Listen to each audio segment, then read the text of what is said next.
माहितीये का आमले काही नाही, मी ते साधा गोय सांगेन निघ जासू, पण तुमनावर खेळशे. तुम्ही जर असं करा ना, मी उसळ घसळ करीन निघ जासू. तुम्ही शांत बटना, तुम्ही गागर पाडसू. हा माल बी शांतता लागू द्या बहिणी सोन. गरमात गरमा बाहेर बी दांगडोशे तुम्हाला. काय म्हण बोनीन पायऱ्या दांगडो गाल दिना हो ताई सोन तुम्ही. आता बोलू नका बरं. पहिले तर प्रभू रामचंद्रांचा जन्म, पर जन्माच्या आधीची गोष्ट सांगतो. राजा दशरथाला आकाशाची वाणी झालेली आणि आकाशाच्या वाणीतून सांगितलं गेलं होतं की राजा दशरथा तुझ्या पोटी संततीच नाही. या आकाशाच्या वाणीतून सांगितलं गेलं राजा दशरथाच्या पोटी संततीच होणार नाही. राजा नाराज होता, पण एके दिवशी शिकारीला बसलेला. कथा भाग तुम्हाला माहिती आहे, पण मला फक्त विषय जुळवाजुळवी करायची म्हणून सांगायचंय. एका ठिकाणी तुम्ही समध्यांनी ते चरित्र ऐकलेलं आहे, वाचलेलं असेल. बाळ श्रावण त्याच्या मायबापांना घेऊन काशी यात्रेला जात होते. जात असताना एका ठिकाणी पाण्याची तहान लागली आणि तहान लागल्याच्या नंतर मायबापांनी सांगितलं, बाळा आम्हाला पाण्याची तहान लागली. म्हणले पाणी आण ना प्यायला.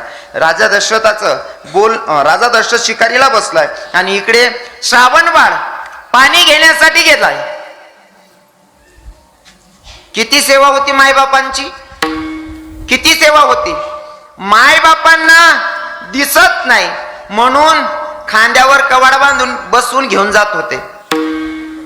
मायबापांना पाण्याची तहान लागली म्हणून पाणी घ्यायला जातात. एवढी सेवा, एवढी सेवा. बर मला सांगा, कोणच्या मायला असं वाटतं की मला श्रावण बाळ सारखा पोरगा नाही पाहिजे व असं वाटस का?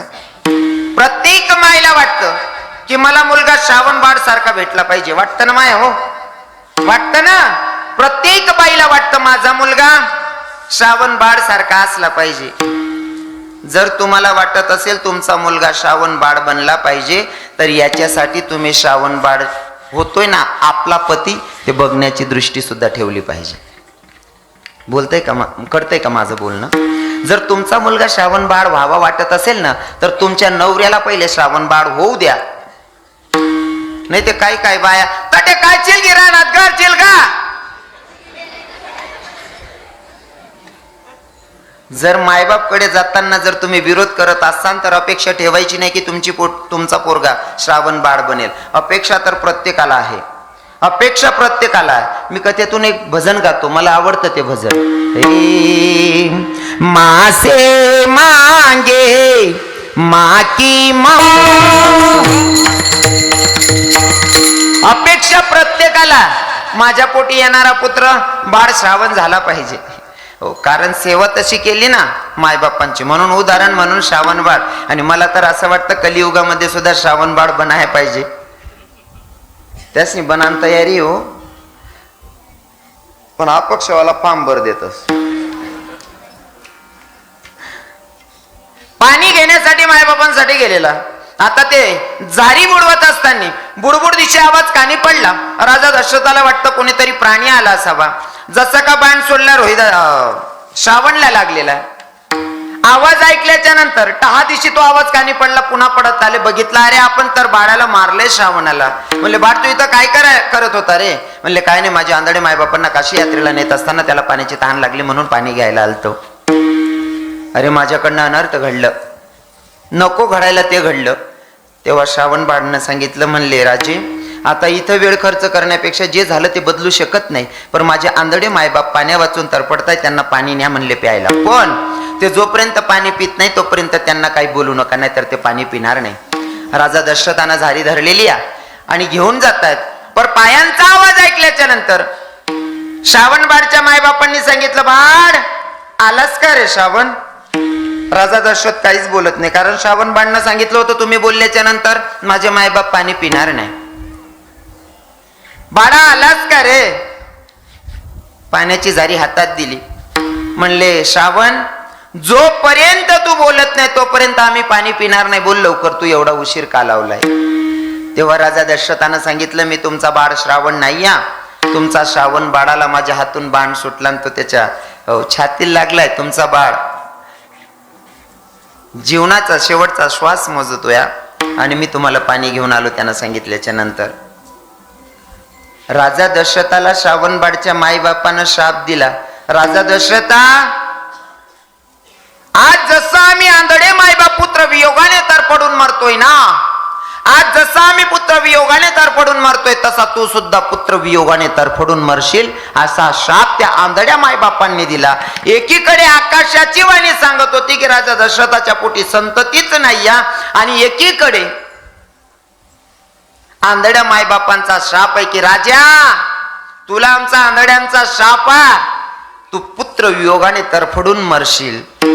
राजा दुविधा परिस्थितीमध्ये, एकीकडे दुःख वाटत होतं की मी आंधळ्यांची काठी हिरावली, पण दुसरीकडे एक समाधान वाटत होतं, कारण आकाशाच्या वाणीतून सांगितलं गेलं होतं की तुला पुत्रप्राप्ती होणार नाही. जर आंधळ्या मायबापांचा शाप जरी खरा ठरत असेल, भले का पुत्र वियोगाने तरफडून मरेल, पण पुत्र होईल तर खरी ना, पुत्र होईल तर खरा. आता प्रसंगा पुत्र कामेष्टी यज्ञ ठेवला. आता यज्ञामध्ये तिघ राणींना प्रसाद दिला, तिघ राणींना प्रसाद दिला, आणि त्या यज्ञामधला थोडा प्रसाद एका घारीनं उचलला, आणि घारी घेऊन जात असताना घारीच्या मुखातून थोडासा प्रसाद खाली पडला, आणि अंजनी माता तपाला बसली होती, आणि तपाला बसली असताना हातामध्ये तो प्रसाद पडला. हातात प्रसाद पडल्याच्या नंतर तो भक्षण करायचा. हातात प्रसाद पडला, बघण्यासाठी डोळे उघडले. डोळे उघडून बघितलं प्रसाद भक्षण करताना पण डोळे उघडे होते. काही काही विषय बारकाईनं सांगायला आवडतं मला. जेव्हा तो प्रसाद भक्षण करत होती ना अंजनी माता, अरण्यात होती. आजच्या अभंगामध्ये पण सांगणार आहे, नामाला अरण्यातच बसलं तर फायदा आहे, कारण एकांत मध्ये नामचिंतन होतो, लोकांत मध्ये नाही. मग अंजनी मातेने तो प्रसाद भक्षण करत असताना एका झाडावर माकड उड्या मारत होतं. त्या माकडाकडे बघितलं आणि तो प्रसाद भक्षण केला. अर्थात हनुमंतरायांना शेपटी यायचं कारण वेगळं पण आहे, पण मला फक्त एवढं सांगायचंय, माय जरी प्रसाद भक्षण करते, प्रसाद भक्षण करत असताना माकडाकडे बघितलं तरी पोराला शेपूट आलेली आहे. तुमच्यासाठी सांगायलो बरं का माया हो, माय प्रसाद भक्षण करत्या, ज्याच्याकडे लक्ष गेलं त्याच्यासारखं तिच्या पोराला शेपटी, म्हणजे हनुमंतरायांना शेपटी आहे. बरोबर आहे ना? म्हणजे पोरं जन्माला घालायचंही तुमच्या हातात आहे, आणि संस्कार कसे द्यायचं तेही तुमच्या हातात आहे. तुम्ही जर का दिवस गेल्याच्या नंतर ग्रंथ वाचत बसलात, टीव्हीच बघायची असेल तर आस्था चॅनलवर कथा चालतात, जी टॉकीज वर कीर्तन चालतात ते बघायचं. कानावर चांगले 2 शब्द पडतात, गर्भावर चांगला असर होतो. पण तुम्ही दिवस जावानंतर काय ग्रंथ वाचतीस बहिणी, 100 मै 80% बाहेर रिमोट तरी बट्टीस, आणि आपण रांता रांता दिवस जायला सुद्धा रांता रांता त्यासले देवना बजणे सुचतात नाही. आता ते मी म्हाताराच ना तोंडे ऐकी राही नव्हते, बोलत गाजी राही ना ती गाणं गणच म्हातारा प्रवास मा म्हणता म्हणता सापडतस माले. आज ती निहायत निरात दारू पिना समे, नशामा खोटा ना बोलाव धोके बासती. ओ म्हणा बापरे, हो आपातून तोंड मा दात येणार. ओ काका मला सांगा, असे गाणे म्हणल्याच्या नंतर संस्कार चांगले पडणार आहेत लेकरांवर? चांगले पडतील का? बाजे माचांचा आला होता अभि सोडी दे ये झुमकीतून इच्छा नाचू नको कोरेस ना, मराल चांगला चित्र बी येते. तुमच्यावरही माया हो. मी नेहमी कीर्तनातून सांगतो, आज प्रभू रामचंद्र सांगणार आहे, पर तत्पूर्वी मला सांगायला आवडेल, जर चांगलं लेकरं जन्माला घातली ना तर आमचे संत लेकरांना धन्यता देण्याच्या आधी त्यांच्या मायबापाला धन्यता देतात. म्हणून पोरं चांगली जन्माला घालायची आपल्या हातात आहे. आजचा तरुण गाडीवर लिहितो राजा पुन्हा जन्माला या, राजा पुन्हा जन्माला या लिहितात ना. तर राजांना बोलवण्याच्या अगोदर गरज आहे ती जिजाऊ साहेबांची, कारण जिजाऊ साहेबांचे संस्कार होते म्हणून राजे छत्रपती शिवराय घडले. आणि मला सांगायला पण आवडतं ते, राजे जेव्हा तुम्ही जन्माला आलात ना, राजे जेव्हा तुम्ही जन्माला आलात ना, तेव्हा एक जिजाऊ साहेब होती जी तुम्हाला पदर आड घालून दूध पाजत होती. राजे जेव्हा तुम्ही जन्माला आलात ना, तेव्हा एक जिजाऊ साहेब होती जी तुम्हाला पदर आड घालून दूध पाजत होती. आता सध्याच्या जिजाऊंकडे पदरच शिल्लक नाही. राजे जन्माला ठेवू नका. खरं आहे ना? हा ओ माय, खरंच ओ माय. कारण पदराची किंमत आहे ना आपल्या हिंदू धर्मामध्ये खूप मौल्यवान आहे. खूप महत्व आहे पदराला. पदर टाकीले हो बहिणी सोन. लगीन होईना ना डोकावर पदर टाकीले हो. पदर टाका मग काही नुकसान रास का? चला बा तुम नाडे मालेगावना स्टँडवर पदर लेता लेता 17 बाया मरी घ्यात भाऊ. मनीष नामले पदर लेणाने महाराज असं काही शे का? टाकीले हो डोकावर पदर, काय फरक पडत? बरोबर आहे की नाही? कारण तुमचा डोक्यावरचा पदर आहे ना, काय इज्जत वाढवतो सांगू का? डोक्यावर पदर, डोक्यावर पदर आलेले अतिथीचा आदर, सासू सासऱ्यांची कदर आणि पतीच्या सेवेला हजर, तिलाच म्हणावं इंडियन मदर. भारतीय नारी कशी असली पाहिजे? डोक्यावर पदर, मोठा दिसल्याच्या नंतर नतमस्तक झाली पाहिजे. ही आपली संस्कृती माय. तुम्ही घरात नेसतात ना, घरात नेसतात ती साडी किती रुपयाची असन? 6 वार साडी तुमची 600 रुपयाची आहे. मी बोलतोय ना या गोष्टीचा राग नाही धरायचा बरं का. अजिबात राग धरू नका. कारण मी संस्कृती सांगतो ना, थोडं जड बोलस, पण मी नाही बोलावते, कोण बोलीन. जर का घर म्हणा एखादा भाऊ चुकाय राय ना, ते त्याला घर म्हणा भाऊच कुठीन. बरोबर आहे का नाही? दुसरा मारायला घ्या ते लोक सांगतील तुला काय संबंध भाऊ. म्हणेशीन तुम्ही म्हण्या माया शेत, म्हण्या बहिणी शेत, म्हणेशीन मी तुमल्या हात खाते बोलसू. दुसरा जर बोली मी मुसड पोट टाकसू त्या ना मना शेत ते मी बोलसू. बरोबर आहे की नाही? हा, जडे अधिकार असतं ते बोलस माणूस. तुम्ही माझ्या धर्माचे आहेत आणि बोलायचं कारण पण प्रमाण सांगतो तुम्हाला. आमच्या संतांची शिकवण आहे, बुडत हे जण न देखावे डोळा, येतो कडबडा म्हणून या. तुम्ही माझ्या धर्माचे आहात. आपला नियम सांगायला मला आवडतं. तुमच्या घरात नेसायची साडी 600 रुपयाची, 6 वार साडी 600 रुपयाची, म्हणजे 6 मीटरची साडी आहे 600 रुपयाची. कितीला मीटर पडलं ते? 100 रुपयाला 1 मीटर. पदर किती मीटरचा आहे माया हो? 1 मीटरचा, म्हणजे 100 रुपयांना पदर आहे. पण 100 रुपयांना पदर जर डोकावर राही घ्या ना या टोपीवाला बाबा, तुम्ही बापनी करोड रुपयांनी इज्जत वाढाय टाकतास. तो 100 रुपयांना पदर डोकावर जर राहणार ना या म्हातारा लगेच सांगतो कुठे ना माहेर राही पूर्ण. अरे काय वयनशे भाऊ, काय मायबापना संस्कार आहेत भाऊ. म्हणजे तुम्हाला मायबापले बिगर देखाना मार्केट माही घ्यात, फक्त तुम्हाला डोकावर ना पदर. बरोबर आहे की नाही? अजून सोपं करी सांगू का? काही लोकांना वाटतं आम्ही सुशिक्षित आहोत. तुम्ही सुशिक्षित आहेत, बरोबर आहे बहिणी सोन, पण ऐका ना, राष्ट्रपती झाल्या प्रतिभाताई पाटील, डॉक्टर साहेब, माऊली बाबा राष्ट्रपती झाल्या. पण एखादा फोटो दाखवा प्रतिभाताईचा बिनपदराचा, देखील का एखाद फोटो मा प्रतिभाताईले बिगर पदरने? आणि कोण होती बाई? राष्ट्रपती. आपला काना देशनीच पोरगी, आपला काना देशनी माय राष्ट्रपती होई गे तरी पदर पडू देणार नाही. आणि मन बहीण बचत गटनी मीटिंगले जाईन पोलो तिरपा कोशिलेस हो सांगू काकू, हो बहीण तू खिचडी वाटस हो मनी सोनचिडी.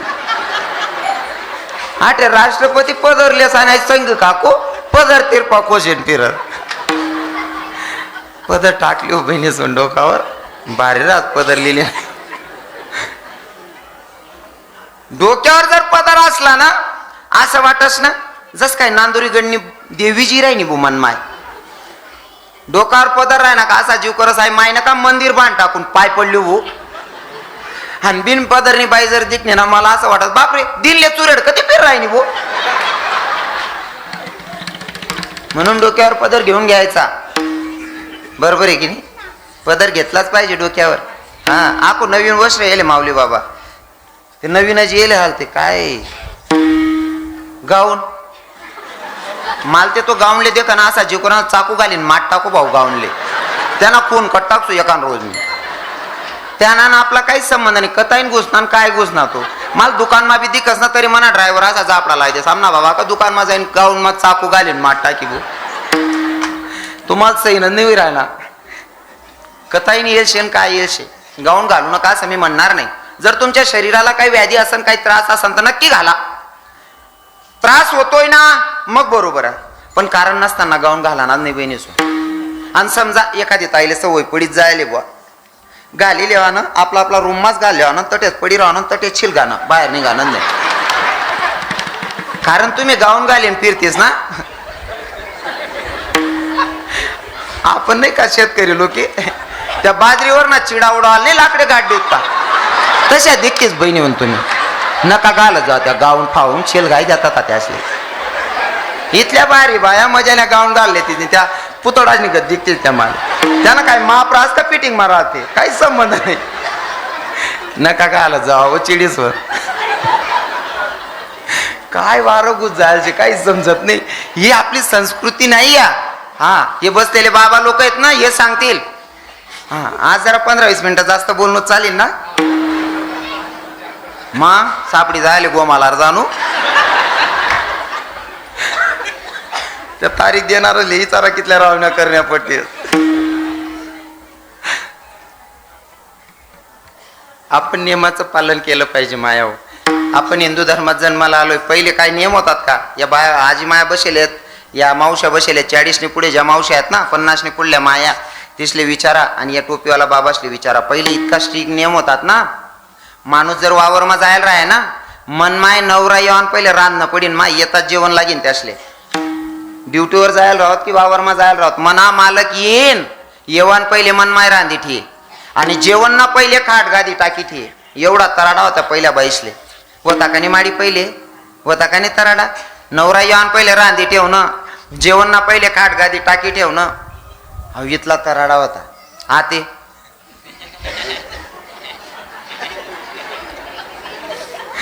आता इथलं उलट होई जायचे.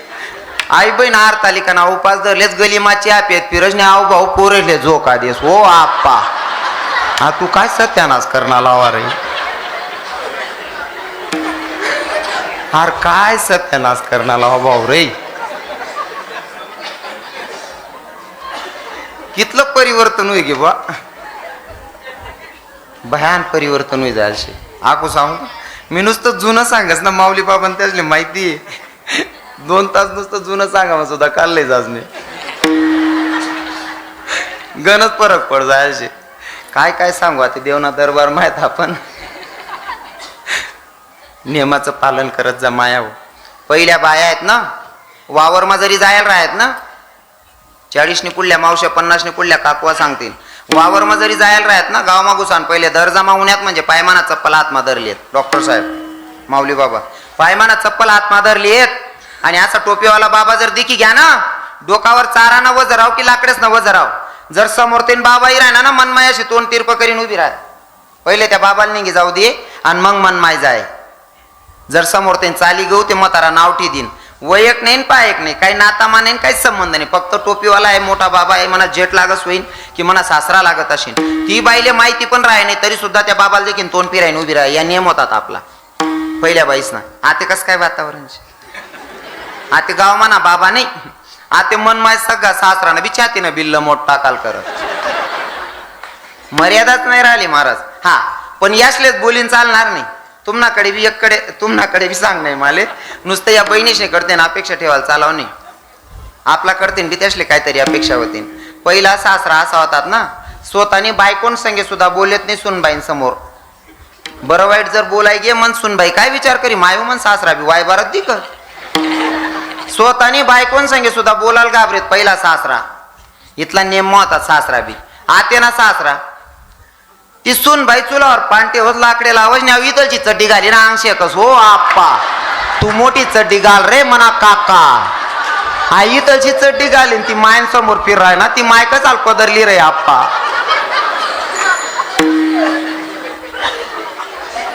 एक हाते टाळी वाजत नाही ना बरोबर आहे की नाही.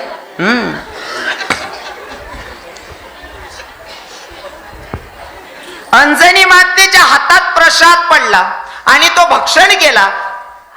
ते जन्माला आले हनुमंतराय.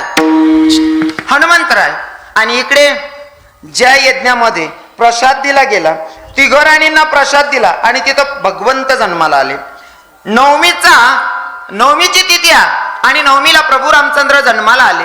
पर जन्माला भगवंत आला ना त्याच्या मागे काहीतरी कारण होतं. काही भक्तांचे उद्धार करून घ्यायचे होते म्हणून तर भगवंत जन्माला आले. बघा देवाला जन्माला यायचंही कारण आहे. साधू संतांना यायचं कारण आहे, आपण विनाकारण आहेत. बरोबर आहे ना? देवाचं यायचं काहीतरी कारण आहे, संतांचंही यायचं कारण आहे, आपण विनाकारण आहेत. काही घेणं नाही देणं नाही. पडेल बो चारा टाक द्या डोर असले अशी उपाधी आहे आपली, पडापेक्षा फेकावापेक्षा. बरोबर आहे ना? मग आता आपले माणूस बनेन दाडेल ते आपण बी चांगलं जगायला पाहिजे, पण काय काय लोकांना जगता येत नाही. हा, एक विनोद म्हणून सांगतो, पण त्याच्यातून संदेश चांगलाच असेल माझ्या विनोदातून. हा, फक्त ऐकणारा चांगला पाहिजे. करज गव्हाण कर बाबा. बरोबर आहे ना? हा, देव आहे ना, एककडे जनावरे बनावून माती कालायला होती आणि एककडे माणसं बनावून माती कालाईन बसेल होता. अचानक अर्जंट कॉल ओला, देवले उठणं पडणं, फोनवर बोलाले.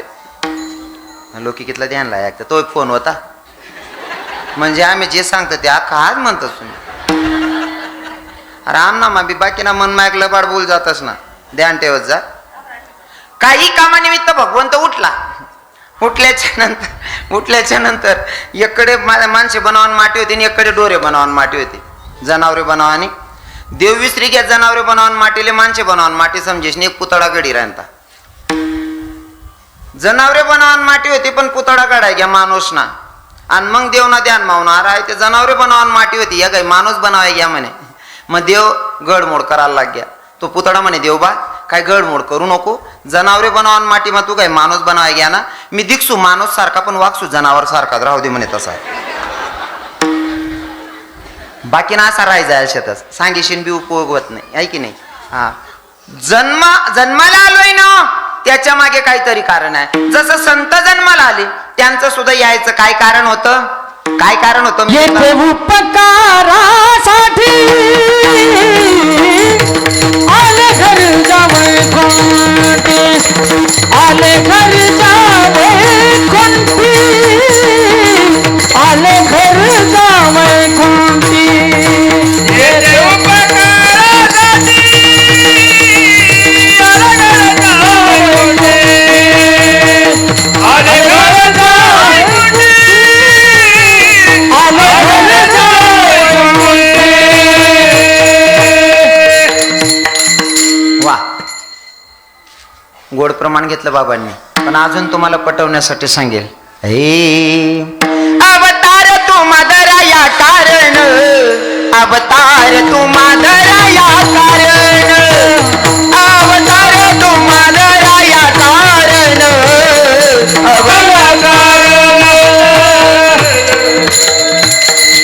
भगवंताचा जन्माचं ही काहीतरी कारण आहे. काय कारण होतं? भक्तांचा उद्धार करायचा होता म्हणून.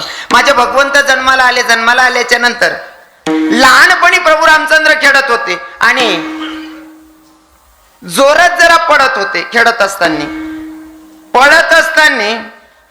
ज्या मायला बदनाम केलं जातं ती माय प्रभू रामचंद्रांमागे धावत होती आणि सांगत होती, बेटा रामा पडू नकोस रे, एवढ्या जोरात धावतोय ना, पडला ना तुला लागन आणि ते तुला नाही तर माझ्या मनाला जखम होणार आहे, बेटा सांभाळून ना जरा.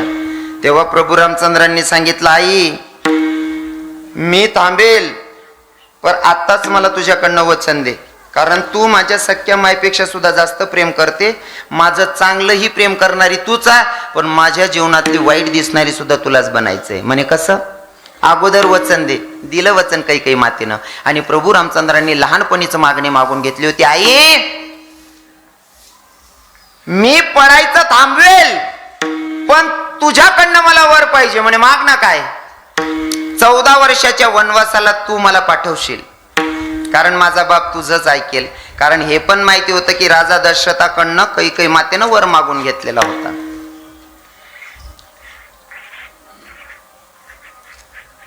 लहानपणाची मागणी मागितलेली आणि माझ्या प्रभूला थोडे मोठे झाल्याच्या नंतर आमचे गुरुजी विश्वामित्रा गुरुजींनी बघितलं आणि राजा दशरथाकडे आले आणि राजा दशरथाला सांगितलं, राजा दशरथा राक्षसांचा वध करायचा आहे आणि तो वध फक्त तुमचा मुलगा करू शकतो, म्हणून मला तुमचा पोरगा पाहिजे. राजा दशरथ जरा घाबरत होते, पण रघुकुल रीत सदा चली आई, प्राण जाय पर बचन न जाय. हा, हे जर सांगायला लागलो ना, राजा दशरथ किती प्रामाणिक होते, त्यांच्या कुळामध्ये किती प्रामाणिक होते, हे जर सांगायला गेलो तर आपला अभंग बाजूला राहील. एवढे प्रामाणिक होते. किती माहितीये का, एका ठिकाणी राजा दशरथाकडनं काहीतरी इंद्र दरबारात चूक झाली आणि तिथून इंद्रदेवानं फेकलं. फेकल्याच्या नंतर राजा दशरथाला वाटलं की आता मी मेलो असं पक्क मनात होतं. पण खाली जमिनीवर पडल्याच्या नंतर एका पक्ष्यानं तोंडावर पाणी शिंपडलं, तोंडात पाणी टाकलं. राजा दशरथ उठून बसले. एवढ्या वरून फेकल्याच्या नंतर मी मेला पाहिजे होता, मी जिवंत कसा? तेव्हा त्या पक्षीनं सांगितलं, म्हणले राजे, मी तुमच्या तोंडात पाणी टाकले, मी तुम्हाला जीवदान दिलेले. अरे, तू मला जीवदान दिलंय ना? म्हणे हो. मग काय मागायचं असेल तर? तेव्हा त्या पक्षानं मागणी मागितली होती, तुम्हाला पहिला होणारा पुत्र मला द्यावा लागेल. म्हणे तथास्तु, पहिला होणारा पुत्र मला द्यावा लागेल. म्हणले हरकत नाही, दिला शब्द. जेव्हा प्रभू रामचंद्र जन्माला आले ना, तेव्हा तोच पक्षी आला आणि राजा दशरथाला आठवण करून दिली. आहे का लक्षात? तुम्ही बोलले होते ना की माझा पहिला पोरगा देईल, म्हणले द्या मला. पहिला पोरगा राजा दशरथानं उदार अंतकरणाने त्या पक्षाच्या हातात दिला. तो पक्षी घेऊन जात असताना नारद महर्षींनी थांबवलं. काय करायलास म्हणले. काय नाही, राजा दशरथाला वाचवलं होतं, त्यांनी शब्द दिला होता की माझ्या पोटी येणारा पहिला पोरगा मी तुला देईल, तो माझा आहे, मी घेऊन चालला. तेव्हा नारद महर्षींनी सांगितलं, पोरग घेऊन जाण्याबद्दल मला काही घेणं देणं नाही, या पण तू पक्षी या बालकाचा सांभाळ कसा करशील? आणि पोरग लागतं तरी कशासाठी? पोरग कशासाठी लागतं माऊली बाबा? खूप झालं तर शेवटचं पाणी देण्यासाठी. बरोबर आहे ना? आपला भाषामा उशी मांदी देवासाठी पोरग लागस, शेवटलं पाणी देवासाठीच पोरग लागस ना. नारद महर्षींनी सांगितलं, काळजी करू नको, तुझा पोरगा तुझ्या उशी मांदी द्यायला वेळेवर हजर राहील म्हणला. नारद महर्षींनी सांगितल्याच्या नंतर ते पक्षी निघाल्याच्या नंतर माझा जगाचा मालक 14 वर्षाच्या वनवासाला गेलेत. आणि 14 वर्षाच्या वनवासाला गेल्याच्या नंतर सीतामैयाला उचलणारा खोटा साधू कोण होता? रावणानं उचललं. बघणार पहिलं व्यक्ती कोण होतं? जटायू. हा तोच जटायू ज्यानं दशरथ राजाकडनं पहिला पोरगा मागून घेतला होता. जटायूचे ते पक छाटली आणि जटायू धरणीला पडलेला. प्रभू रामचंद्र आले, फिरून बघताय तर जटायूची परिस्थिती कशी. त्यानं उर्वरित कथा सगळी सांगितली. सीतामैयाला घेऊन जात होता दुश्मन, आणि मी सीतामैयाला वाचवत होतो ना, तर त्या दुश्मनासोबत युद्ध करत असताना त्यानं माझी ही परिस्थिती केलेली आहे. प्रभू रामचंद्रांनी सांगितलं, जटायूला मागा, काय मागायचं असेल माझ्या पत्नीसाठी, जर तुम्ही देहाचा त्याग करत असाल, काय मागायचं असेल मागा. जटायूनं सांगितलं, प्रभू मला काही नकोय, याच्यापेक्षा मोठा आनंद कोणता असू शकतो का? मी जीवनाचा शेवटच्या घटिकेत आहे, शेवटचा श्वास घेतोय आणि त्या प्रसंगाला जगाचा मालक माझ्या डोळ्याच्या समोर, याच्यापेक्षा मोठा आनंद कोणता पाहिजे? माझ्या जगाच्या मालकानं मांदी दिली आणि पाणी सुद्धा दिलं. रघुकुल रीत सदा चली आई, प्राण जाई पर बचन ना जाई. तसं विश्वामित्रांनी सांगितलं, राक्षसाचा वध करायचा आहे ना, मला तुमच्या रामाची गरज आहे. तिथं सुद्धा राम लखन दोघं सोबत होते. घेऊन गेल्याच्या नंतर रस्त्याने चालत असताना राक्षसांचा वध झाला, पण जनकपुरीमध्ये जात असताना चालत असताना जगाच्या मालकाच्या पायाचा थोडं धूर उरली, एका दगडावर पडली. पायाची धूर दगडावर पडली, पाय लागलेला नाही. कारण भगवंत सांगतो, आमचे संत सांगतात, तुका म्हणे पतिव्रता, आणि तिची देव तिचा शब्द टाळत नाही, एवढा मोठा अधिकार पतिव्रतेचा असतो. म्हणून पतिव्रतेला देव पाय लावणार नाही. चालत असताना पायाची धूर त्या दगडावर पडली आणि त्या दगडाची, त्या शिळाची बाई झाली. ती बाई कोण? अहिल्या माता, गौतम ऋषींची पत्नी. स्वतीचा नवरा तिच्याकडनं ओळखू आला नाही, म्हणून गौतम ऋषींनी शाप दिला होता, जा, तुझ्याकडनं नवरा ओळखू आला नाही ना, तुला माझा शाप आहे, तू शिळा होऊन पडशील, दगड होऊन पडशील. अहिल्या मातांनी दोघं हात जोडले, पतिदेवांचे दर्शन घेतलं, पाया पडली, सांगायला लागली, स्वामी धनी, माझी चूक माझ्या लक्षात आली, तुमचा शाप पण भोगायला तयार आहे, पण काहीतरी उपशाप द्या ना, मी कुठवर शिळा होऊन पडायचं. तेव्हा गौतम ऋषींनी सांगितलं, तुझी चूक तुझ्या लक्षात आली, जेव्हा प्रभू रामचंद्र जन्माला येतील त्यांच्या पदस्पर्शानं तू स्त्री रूपात येशील. आता प्रभू रामचंद्र चालत होतं, त्यांच्या पायाचा धूर थोडं पडला दगडावर, ती बाई झाली, दगडाची बाई झाली. ही चर्चा पूर्ण नगरीत, पूर्ण भूतलावर पसरली की प्रभू रामचंद्रांच्या पदस्पर्शाने दगडाची बाई होते. ही गोष्ट सगळ्या साधू लोकांना कळली. सगळ्या साधूंना कळली की देवाचा पाय लागल्याच्या नंतर दगडाची बायको होते. प्रत्येक साधून ज्याच्या त्याच्या बजेटमध्ये दगड उचलला. हा ज्यान त्यानं बजेट मध्ये दगड धरली ना, देऊन जोडे घ्या देवबा आमले बायका करल्या. सांगायचं होतं देवा आम्हाला बायका करून द्या. काय सांगायचं होतं माऊली बाबा? बायका करून द्या. या दगडांना पाय लावून दगडाच्या बायका करून द्या. पण जगाच्या मालकाच्या समोर बोलणं एवढं सोपं आहे का? बोलताना माणसाची बोबडी ओढते ना. एक पोरगा मनकडे होना माल म्हणे रवी किरण बाबा. म्हणत काय भाऊ? म्हणे तुम ना बापने माल चहा पिवाल बोला. हो भाऊ मन बाप तुला कसाल बोला चहा पिवाले, तुम बापने माल बोला होईन रे. त्याला सांगायचं होतं की रवी किरण महाराज महापप्पांनी तुम्हाला चहाला बोलवलं, पण बोलताना तोल गेला. कदाचित तो मला घाबरला असेल. महाराजांच्या समोर कसं बोलावं? जर महाराजले इथला घाबरतस ते देवले कितला घाबर नव्हते त्या साधू. आको सांगू का घाबरान पद्धत?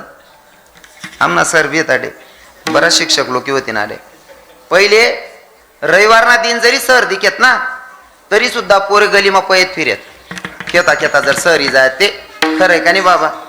हो सर रे देखील पोरे पयत फिरत आता नाही भाऊ आमना सर चांगला नाही. शाळा मग कुमसाडीन सकाय मा. हा आणि तवय ना सर बिस्टिक होता. हाते बिश येतच बा.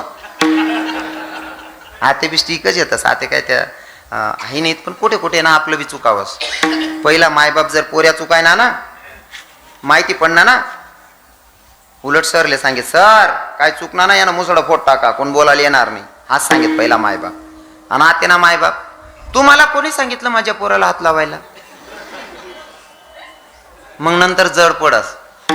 हा नंतर जड पडस मग तुला. आता परत नेम बदली जायला शेत बा. आको बी तटेत जायला ना बरं. मी जुनावरच चालणार जास मी.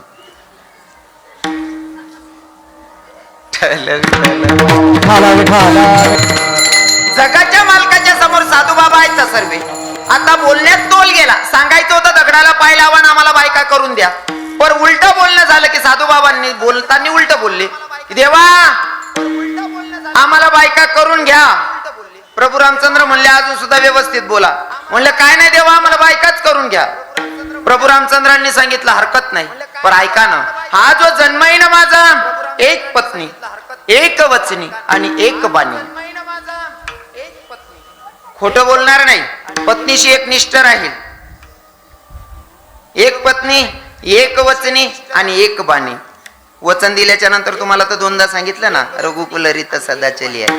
हा दिलेल्या शब्दाला जागणं. माझा जन्म तेवढ्यासाठी आहे. पण या जन्मामध्ये मी एक पत्नी एक वचनी एक बाणी या नियमाचा पालन करतोय.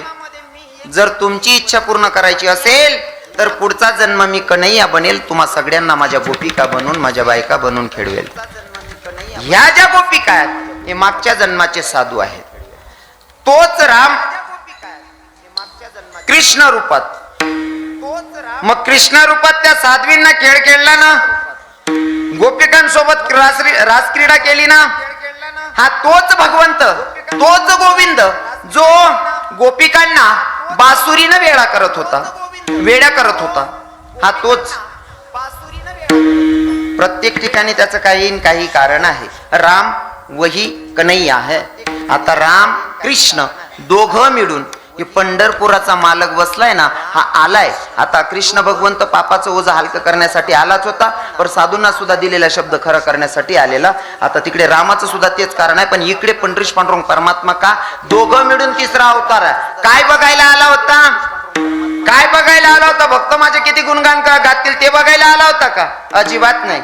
एखादा भक्त जर मायबापांची सेवा करतोय तो सेवा करत असताना किती प्रामाणिकपणे करतोय विश्वास बसत नव्हता. स्वतः बघायला माझा जगाचा मालक आला आणि बघितल्याच्या नंतर आईबापांची सेवा करत होता त्यांचा भक्त. काय नाव त्याचं?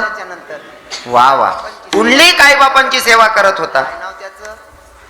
आईबापांची सेवा करत होता पुंडलिक.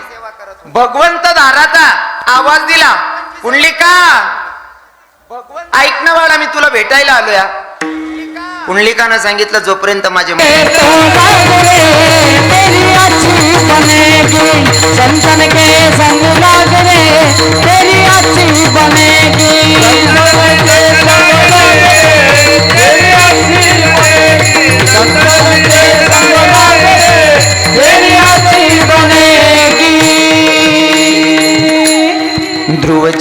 बन गई, प्रहलाद जी की बन गई, ध्रुव जी की बन गई, प्रहलाद जी की बन गई। जाग सकी तो अब जाग रे, वो तेरी अच्छी बनेगी, संतन के संग लाग रे, तेरी बिगड़ी बनेगी। सोबत गुण का संगत गुण आपली भाषा मा बरोबर आहे ना? हा, संगत चांगली असली का तर माणूस बिघडत नाही. मैत्री पण करायची चांगल्या लोकांसोबत आणि नामचिंतन सुद्धा करत असताना जागा चांगली निवडावी तर केलेला अर्थ आहे. नाहीतर काम्य कोणामध्ये स्वतः जगाचा मालक कन्हैया सोबत होता तरी अर्जुनाच्या मनामध्ये वासना निर्माण झाली.